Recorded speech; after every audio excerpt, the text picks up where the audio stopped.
Our ports are hives of activity. Here, the products we make are shipped from our shores and the products we want are brought in. But the supply chain has broken links. We're bringing in around 500 containers a year.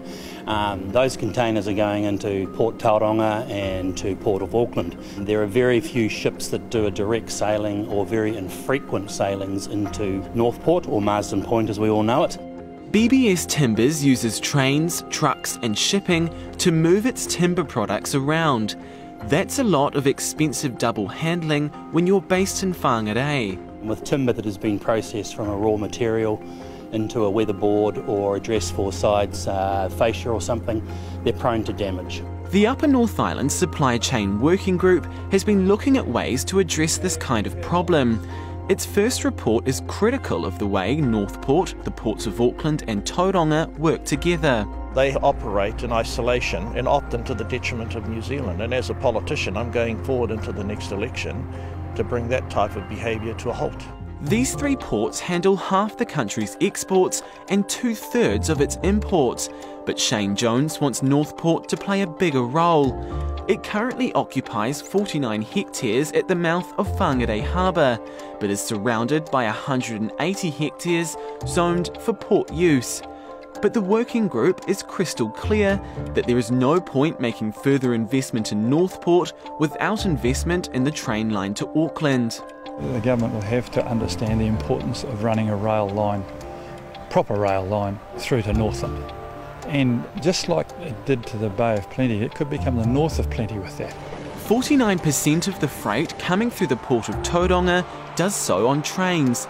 In Northland, it's just 1%. A lot of our freight comes up either via rail, funnily enough, to Auckland, and then it has to be trucked up to the north. Viability for us to bring it from Auckland directly to Northland via rail would be fantastic. It would probably save us a lot of money. Northport recorded nearly 150,000 truck movements last year because it has no rail connection. The roads in Northland are being hammered by trucks. Best way to get the trucks off the road is on trains. The Ministry of Transport is looking into the costs and benefits of upgrading the Northland-Auckland line. The working group says the line could even be double-tracked and connected with Northport. This was a key campaign pledge from New Zealand First in 2017. It's a no-brainer. It's just impossible to understand how that sort of neglect could have gone on for decades. So pressing on with it, we will be. We need to say, is it cost effective, as well as is it something that's going to help our future growth as a country? So my view is, let's see what it looks like and then consider it. National had proposed a 4-lane highway between Whangarei and Auckland to help move more freight. Construction on the 18-kilometre section from Puhoi to Warkworth is already underway, using $700 million allocated by the previous government. And the best things we could do for Northland is continue with a 4-lane highway up to Whangarei. That is absolutely crucial. But the working group warns the cost of the full project to Whangarei could grow to $7 billion over 60 years. We haven't made any decisions yet, but these things are coming out of our discussions. But it doesn't take long to get down to some of them are a hell of a lot more appealing than others. Rail to Northport would allow it to take on more operations from the Ports of Auckland, which sits on 77 hectares of prime waterfront land in the supercity. Previous estimates found the land was worth $735 million, but the report suggests it could actually be worth up to $6 billion. I think the figure that you're quoting of many billions of dollars does not take account of the environmental, the recreational, the aesthetic and the civic virtues that space represents. The report also suggests the land could yield higher dividends to the council if redeveloped. Architecture firm Archimedia released a proposal last year that would see the waterfront go from this to this. It features a sheltered lagoon, new beaches and walkways, parkland and a cultural centre, as well as 4,000 apartments, office spaces, cafes, shops, bars and underground parking.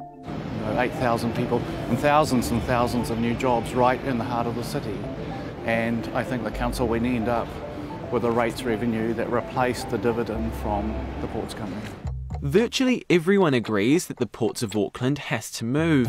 Auckland Council's own 2016 Port Future study found its operations would reach capacity within 25 years. That's because large protests have put pay to any further expansion into the harbour. The modern city doesn't need an old-fashioned port right on its doorstep. The most important thing is that the freight is delivered to businesses and customers in the most efficient way. Where it actually comes into the country is far less important. But where is it going to go? Most of the country's containers and car imports come through the port.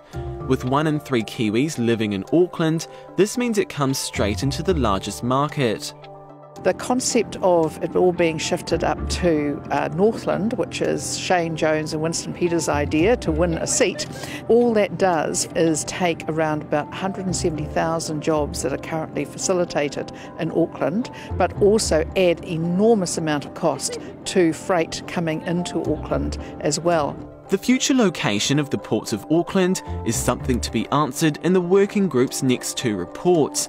But this report says anything on the west coast will have insurance problems, while building a new port in the Firth of Thames will be both expensive and likely to face community opposition. The notion that the government is going to pay for a new port in the Firth of Thames and dig up the Hauraki Gulf, I can assure you that we have no interest in that pipe dream. Wayne Brown says distributing some of Ports of Auckland's operations to neighbouring ports like Tauranga is a consideration. In the last 5 years, they've taken on a lot of Auckland's operations, if you have a look. But there's a limit to how much they can take. And it's limited by the single point tunnel, and it's limited by growing consternation of the citizens there about congestion. It's nowhere near as bad as it is in Auckland. But it's there and it's growing. Ports of Auckland and the Port of Tauranga are owned by their local councils or communities. Northport's structure is more convoluted, which the working group suggests is impacting its growth. Auckland had 2 spare cranes, which instead of sending them to Northland, they were dismantled and cut up as junk. You know, it made sense for Auckland, but didn't make sense for New Zealand much. Single ownership of all 3 ports was one suggestion raised. If you can't cooperate, you can mandate cooperation. We do have a government that can govern.